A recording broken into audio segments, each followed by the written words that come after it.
Shalom jemaat Tuhan, jumpa lagi bersama saya Jovan dalam Battle News Minggu 17 April 2022. Sebelum saya menyampaikan info minggu ini, segenap tim gembala mengucapkan syukur atas kehadiran jemaat Tuhan dalam ibadah minggu ini. Berikut program online GBI Battle Kelapa Gading. Thank God It's Monday dapat jemaat saksikan di YouTube GBI Battle Kelapa Gading setiap hari Senin pukul 5 pagi. Pelita Hidup setiap hari Selasa, Kamis, dan Sabtu pukul 5 pagi melalui YouTube channel GBI Battle Kelapa Gading. Doa Teduh setiap hari Rabu dan Jumat pukul 5 pagi melalui YouTube GBI Battle Kelapa Gading. Doa Pagi GBI Battle Jakarta dan Bekasi setiap Senin sampai Jumat pukul 6 sampai 7 pagi. Menara Doa Sinode GBI setiap hari Sabtu pukul 6 sampai 7 pagi. Selanjutnya, jadwal ibadah kategorial GBI Battle Kelapa Gading. Ibadah Wanita Battle Indonesia pada hari Rabu 20 April 2022 pukul 11 siang. Ibadah BSM Battle Senior Ministry pada hari Kamis, minggu kedua dan keempat pukul 10.30 pagi tiap bulannya. Ibadah Battle Youth pada hari Jumat pukul 8 malam secara online melalui aplikasi Zoom. Ibadah Battle Teens digabung dalam ibadah umum setiap minggunya. Ibadah Battle Kids secara online melalui YouTube channel GBI Battle.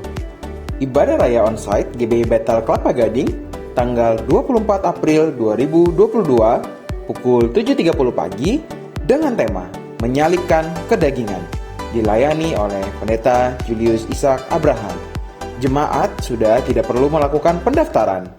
Shalom jemaat Tuhan, dalam ibadah minggu ini, saudara dapat berkontribusi untuk memberikan persembahan khusus, yaitu persembahan diakonia.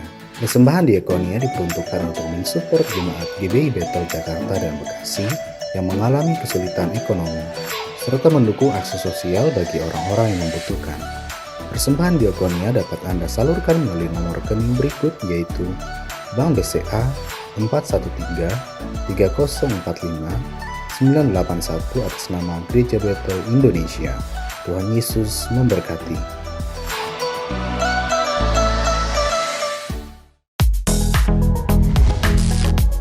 Telah hadir aplikasi terbaru mobile apps GBI Battle.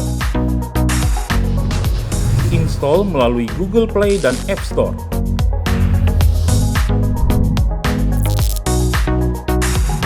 Setelah terinstall, jalankan aplikasi, lalu pilih satelit GBI Battle sesuai kota Anda. Masukkan username menggunakan nomor kartu anggota jemaat, dan password menggunakan tanggal lahir dengan format berikut. Lakukan verifikasi nomor telepon dengan OTP. Update data jemaat pada profil, edit untuk mengganti password. Banyak informasi dan fasilitas yang bisa Anda dapatkan dengan aplikasi ini.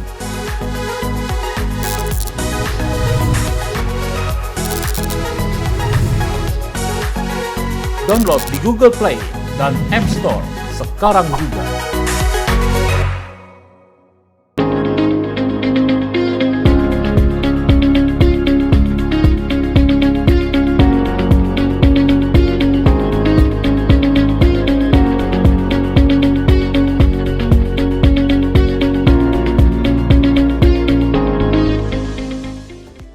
Demikian Battle News minggu ini. Untuk info selengkapnya, dapat saudara simak dalam aplikasi GBI Battle. Saya Jovan, sampai jumpa, selamat berakhir pekan, dan Tuhan Yesus memberkati. Shalom jemaat Tuhan, jumpa lagi bersama saya Hendra pada ibadah hari ini. Apa kabar Bapak Ibu? Semoga kita semua dalam keadaan sehat ya. Saya bersyukur kita masih diberikan kesempatan untuk bisa beribadah pada hari ini. Semoga ibadah hari ini bisa menjadi berkat buat kita semua. Sebelum kita mulai ibadah, mari kita bersatu dalam doa. Tuhan Yesus yang baik, kami mengucap syukur kalau kami masih diizinkan Tuhan untuk bisa beribadah pada hari ini. Tuhan, Kau berkati ibadah ini dari awal hingga akhirnya Tuhan, supaya rangkaian ibadah ini bisa menjadi berkat buat kita semua yang mendengarkannya. Tuhan, Kau urapi khususnya Tuhan setiap para pelayan-Mu yang mengambil bagian pada hari ini, dan juga khususnya hamba-Mu yang akan menyampaikan kebenaran firman Tuhan. Biar setiap pesan yang dia sampaikan itu bisa menjadi berkat rema buat hati kami Tuhan.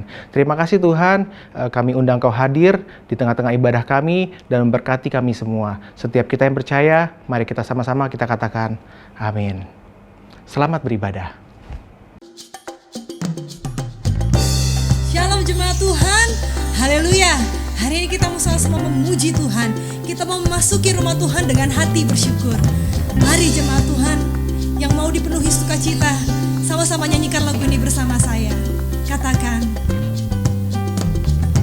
oh giranglah,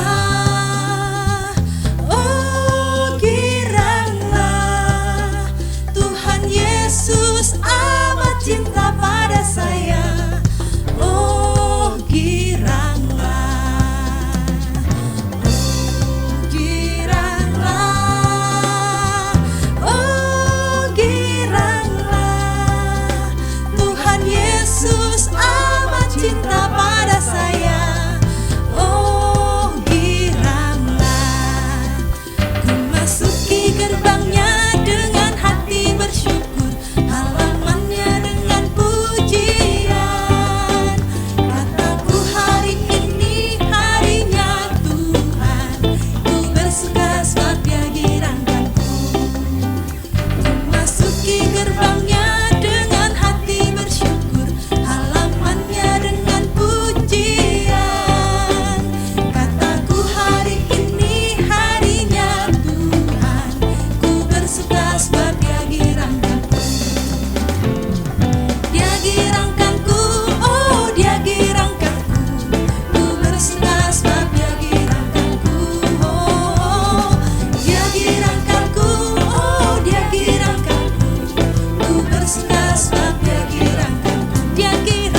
berikan tepuk tangan buat Tuhan kita. Yes. Tiba saatnya kita akan mendengarkan firman Tuhan. Mari kita tundukkan kepala kita sejenak di hadapan Tuhan.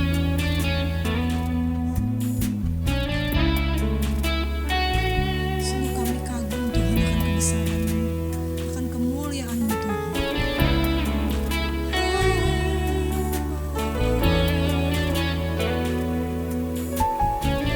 Terima kasih Tuhan.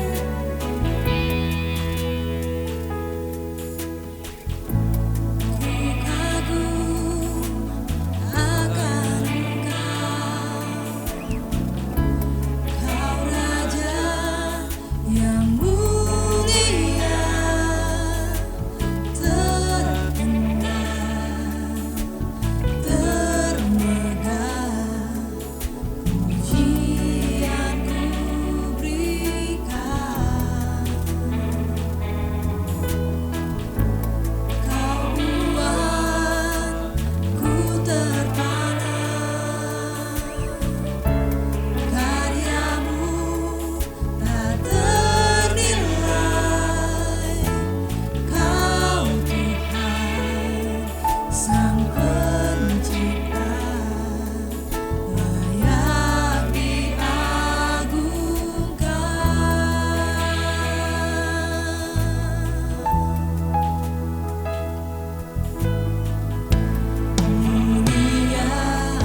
sebab bagimu segala pujian.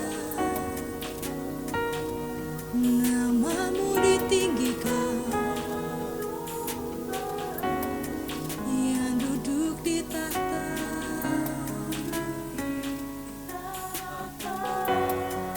Haleluya, haleluya,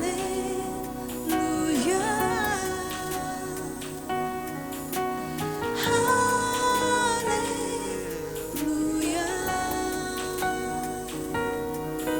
Bagi anak domba berkuasa selamanya. Angkat tangan kita dan katakan haleluya, haleluya.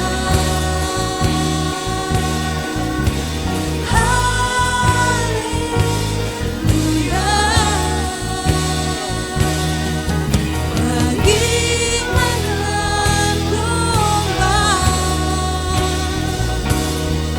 yang duduk di tahta.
Sebab bagimu segala pujian, hormat dan kuasa sampai selama-lamanya Tuhan.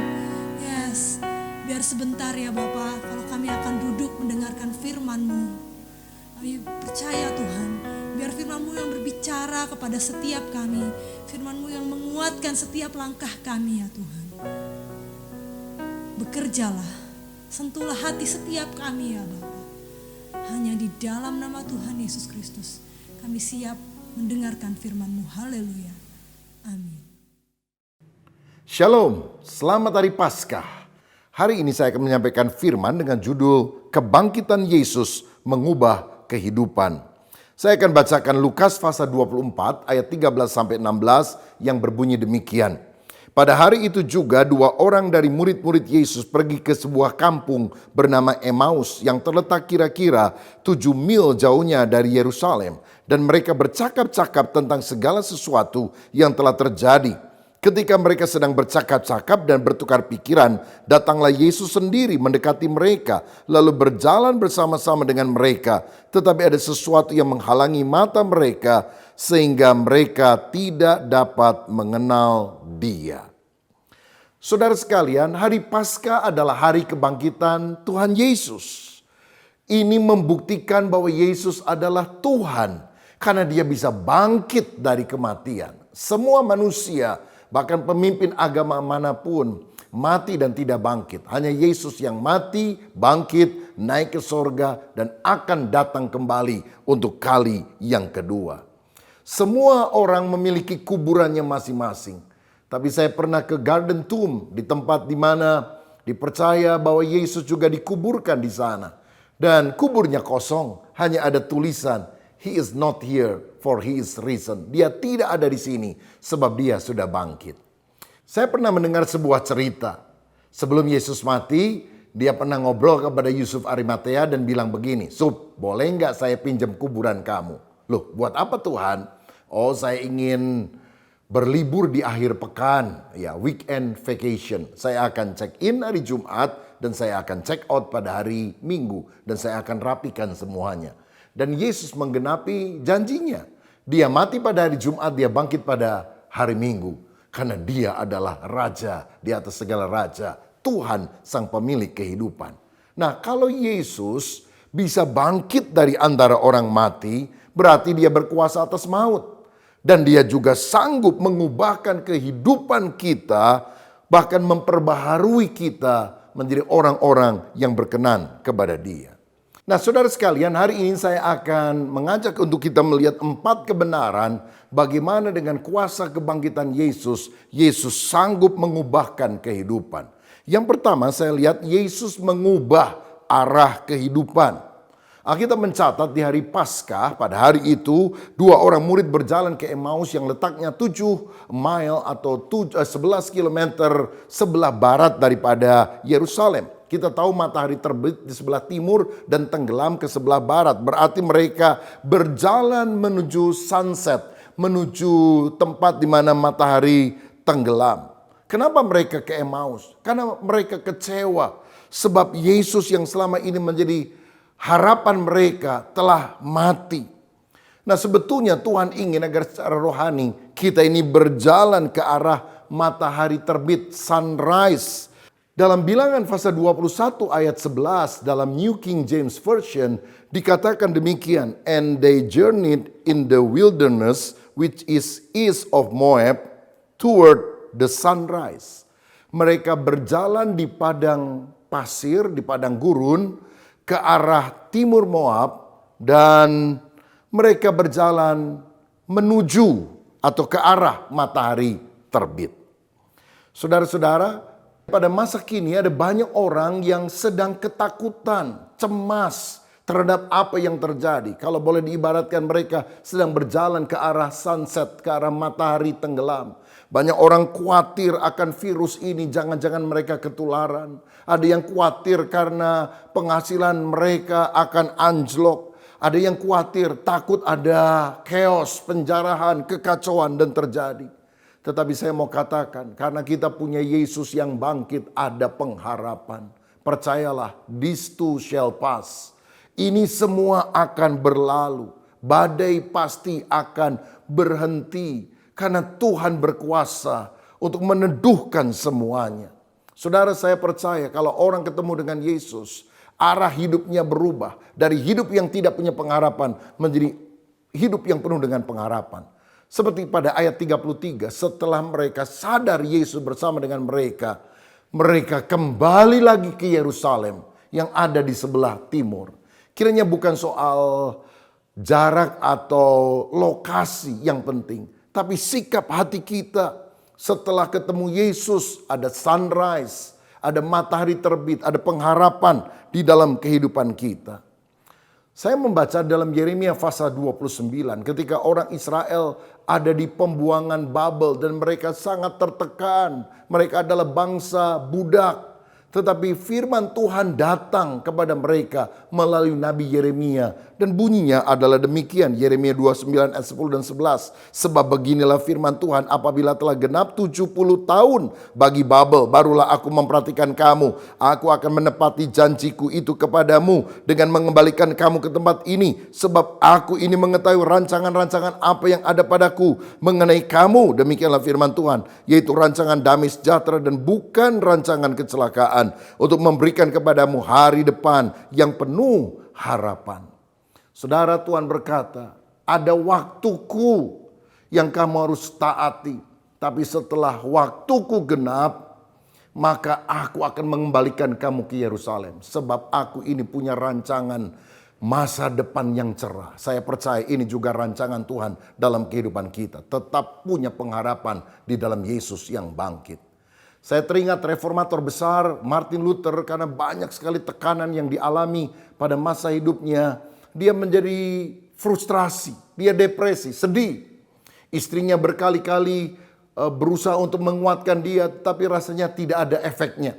Sampai satu kali Katharina von Bora, istri daripada Martin Luther, mengenakan baju yang serba hitam dan dia siap-siap akan pergi keluar rumah. Luther bertanya, mau kemana kamu? Oh, saya akan pergi ke pemakaman karena ada yang meninggal. Oh ya? Siapa? Kok saya baru tahu ada yang meninggal? Tuhan mati dan dia akan dikubur.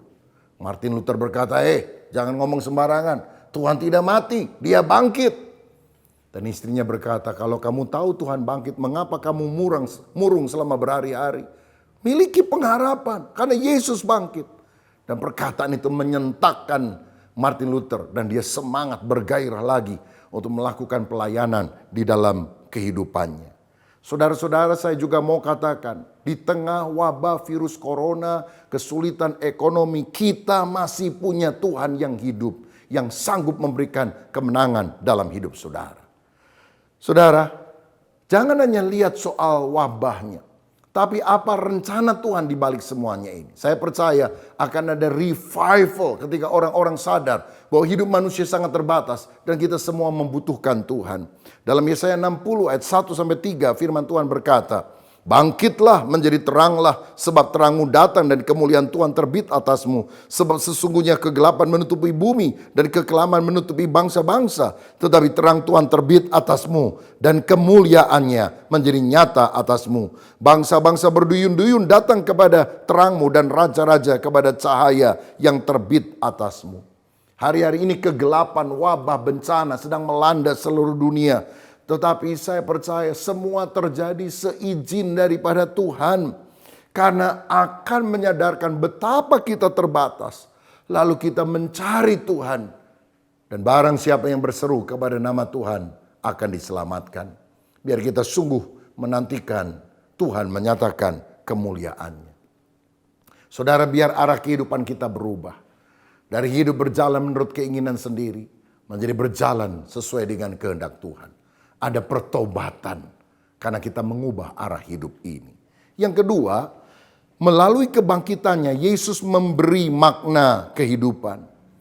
Di ayat 19-21 dikatakan demikian dari Lukas 24 tadi. Katanya kepada mereka, apakah itu? Jawab mereka, apa yang terjadi dengan Yesus orang Nazaret. Dia adalah seorang nabi yang berkuasa dalam pekerjaan dan perkataan di hadapan Allah dan di depan seluruh bangsa kami. Tetapi imam-imam kepala dan pemimpin-pemimpin kami telah menyerahkan dia untuk dihukum mati dan mereka telah menyalibkannya. Padahal kami dahulu mengharapkan bahwa dialah yang datang untuk membebaskan bangsa Israel. Kondisi daripada murid-murid adalah kecewa karena impian mereka hancur. Mereka tidak mengerti mengapa Yesus yang mereka andalkan mati. Tapi kemudian Yesus menjelaskan kepada mereka sehingga mereka bisa memahami makna kematiannya, makna janji tentang kebangkitannya. Dan melalui penjelasan itu, akhirnya murid-murid yang semula kecewa menjadi penuh dengan pengharapan. Dalam Lukas 24 ayat 25-27 Yesus berkata, lalu ia berkata kepada mereka, hai kamu orang bodoh, betapa lambannya hatimu, sehingga kamu tidak percaya segala sesuatu yang telah dikatakan para nabi. Bukankah Mesias harus menderita semuanya itu untuk masuk ke dalam kemuliaannya? Lalu ia menjelaskan kepada mereka apa yang tertulis tentang dia dalam seluruh kitab suci, mulai dari kitab-kitab Musa dan segala kitab nabi-nabi. Kenapa mereka tidak mengerti? Karena mereka tidak dengan seksama mendengarkan firman Tuhan. Padahal Tuhan sudah berkali-kali menyatakan hal itu. Seringkali dalam kehidupan kita juga tidak mengerti peristiwa-peristiwa yang terjadi dalam kehidupan. Lalu kita berasumsi, saling berdebat, beropini. Padahal kalau kita membaca Alkitab yang adalah firman Tuhan, kita akan menerima hikmat daripada Tuhan. Kita akan mengerti rencana Tuhan yang melampaui akal manusia yang serba terbatas. Dia harus mati. Untuk apa? Untuk menebus dosa kita. Karena upah dosa adalah maut. Dan manusia sudah berdosa. Harus binasa. Tetapi karena itulah Yesus datang ke dalam dunia. Dan dia yang menanggung segala dosa kita. Dia mati di kayu salib. Dan kalau kita percaya kepadanya, kita akan memperoleh kehidupan yang kekal. Setelah dijelaskan baru mereka faham. Saudara, hidup itu bisa berjalan begitu saja. Dan banyak pertanyaan-pertanyaan yang tidak terjawab dalam hidup kita kalau kita tidak faham akan firman Tuhan. Tapi melalui firman kita akan dibuat mengerti. Contohnya, satu kali ada seorang yang bernama Lazarus yang sakit keras. Dan hal ini diberitahukan kepada Yesus. Tapi Yesus sengaja menunda, tidak segera datang untuk menyembuhkan Lazarus. Baru datang setelah 4 hari Lazarus dikubur. Kan orang tidak mengerti. Ngapain datang? Kan udah percuma.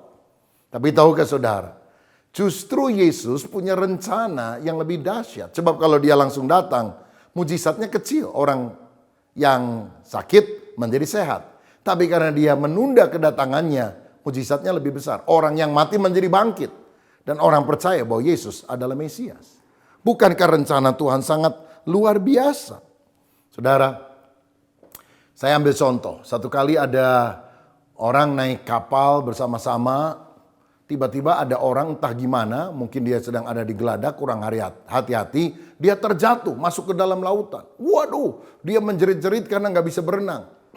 Nah, melihat hal itu, orang-orang kemudian meminta tolong kepada seorang jago renang, juara renang yang juga ada di kapal tersebut.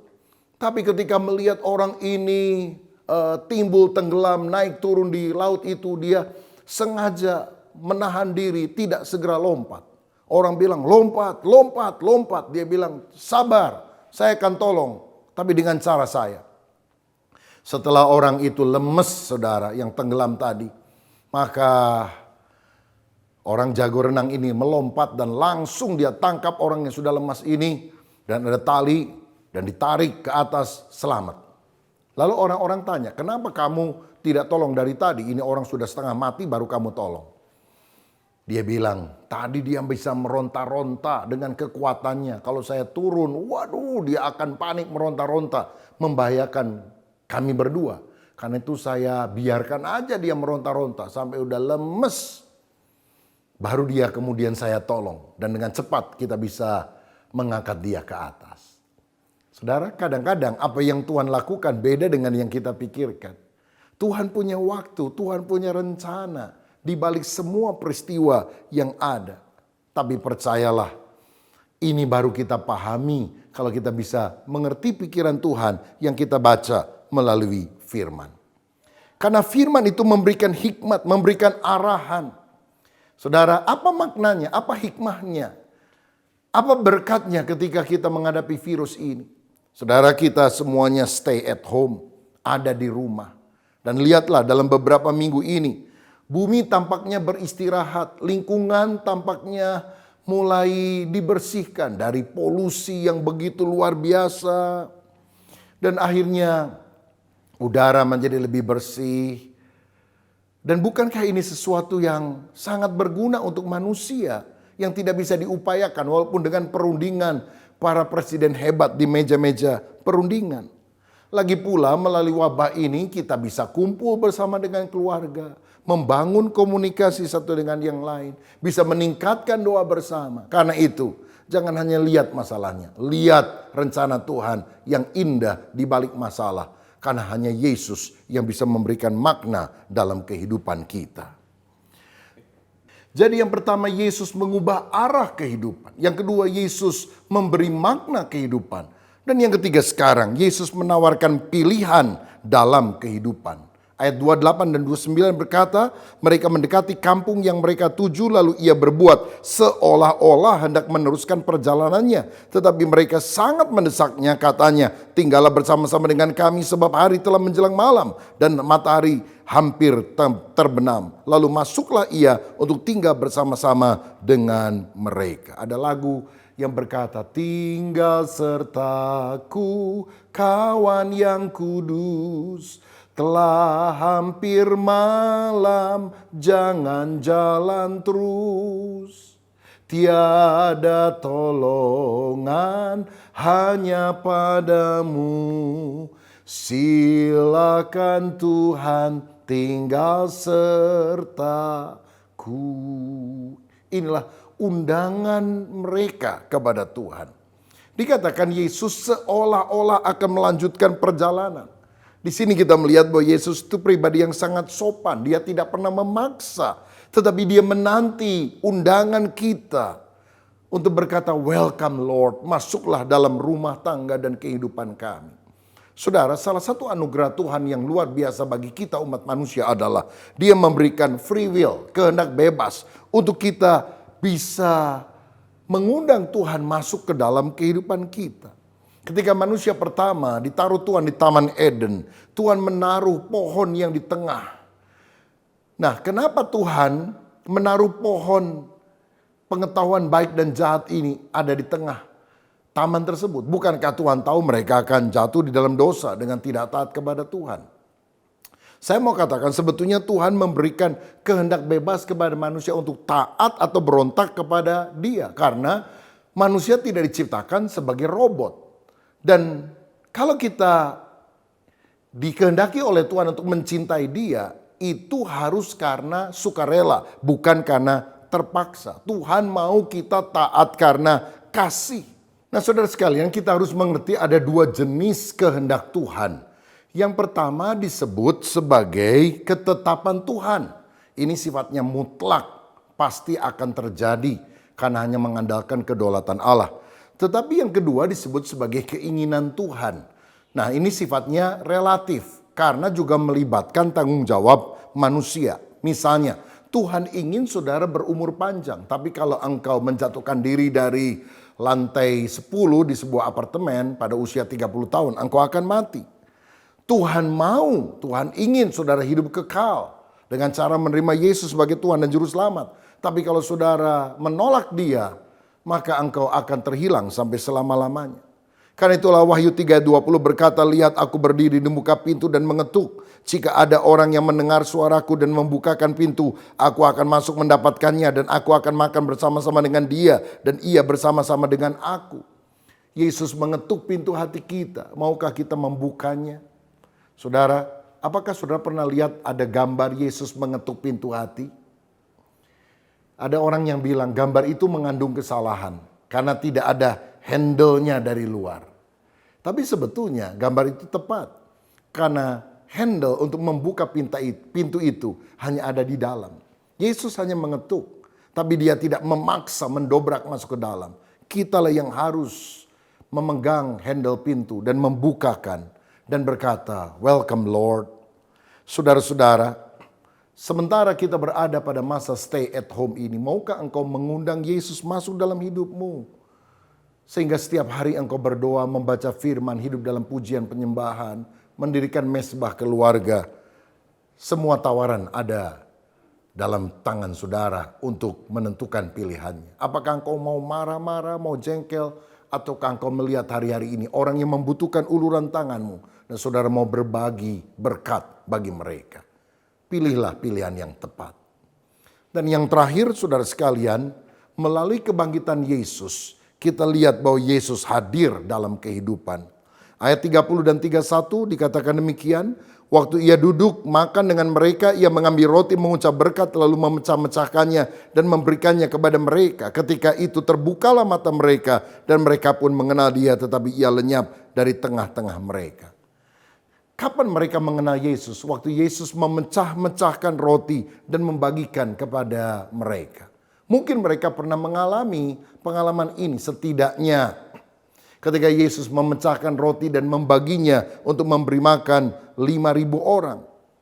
Nah, yang menarik, mereka sadar pada waktu Yesus memecahkan roti di rumah mereka. Ini roti biasa, bukan roti perjamuan kudus yang mungkin bentuknya kecil.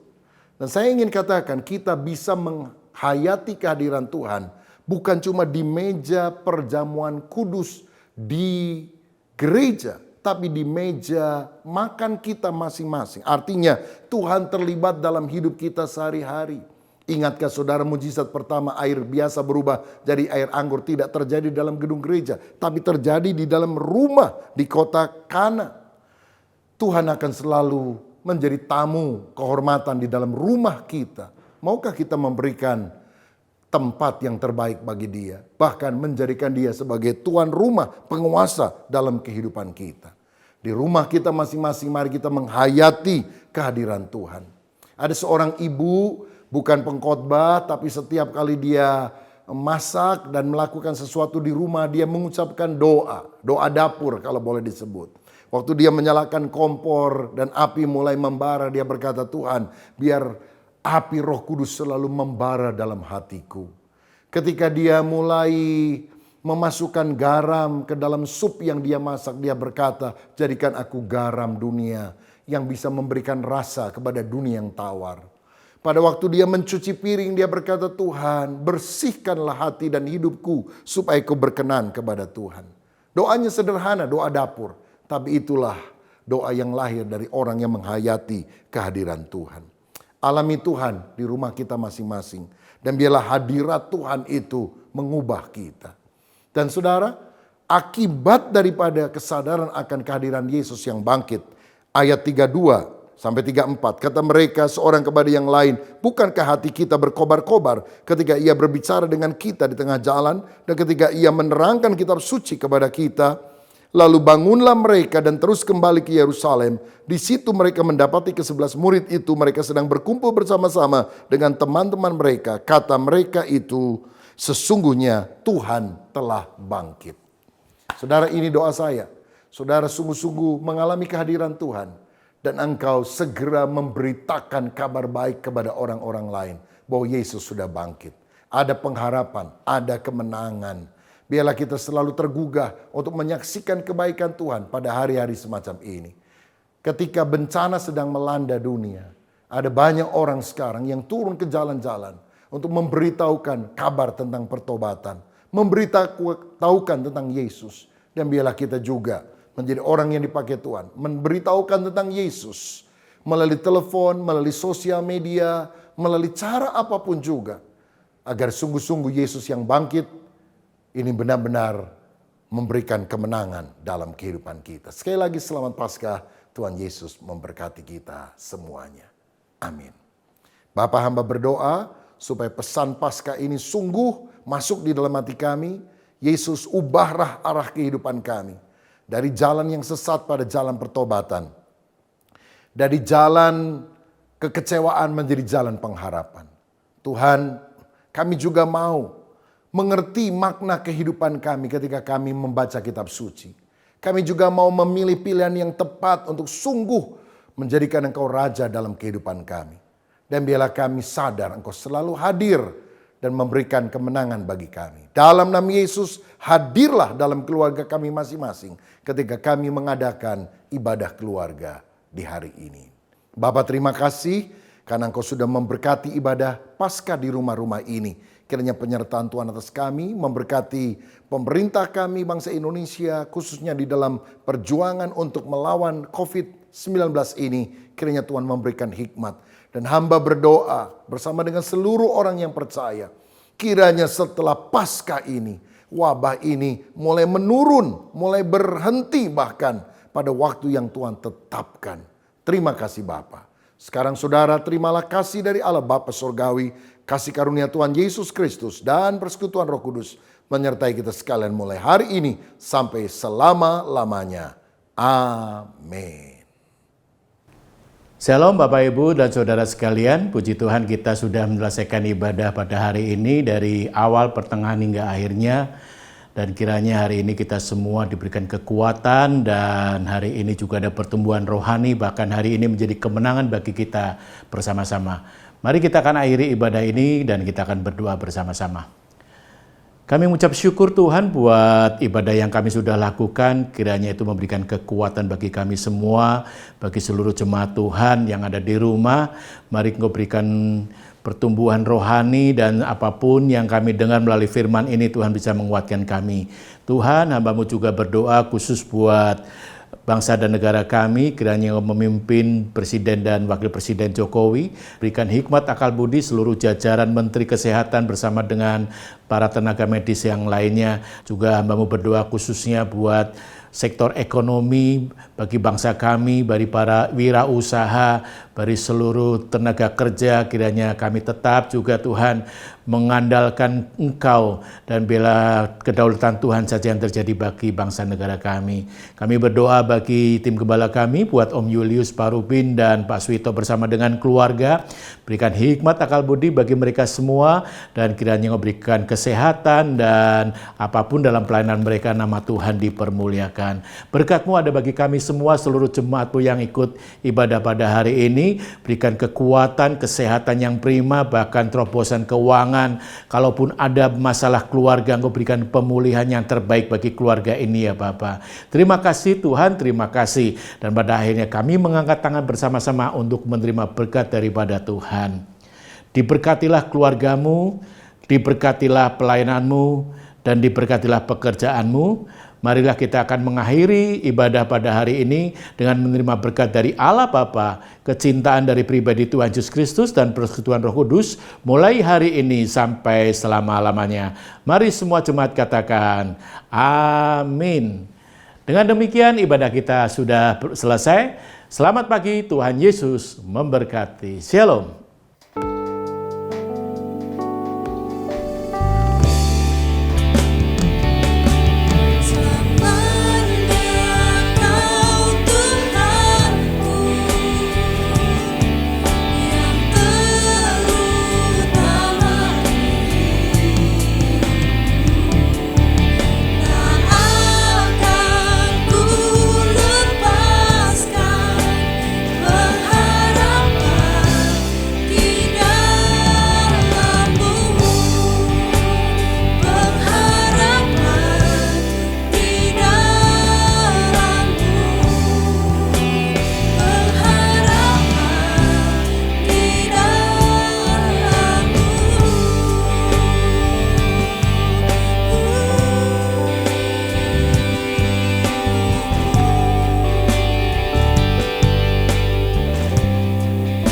Ibadah kita telah selesai. Selamat hari Minggu dan Tuhan Yesus memberkati.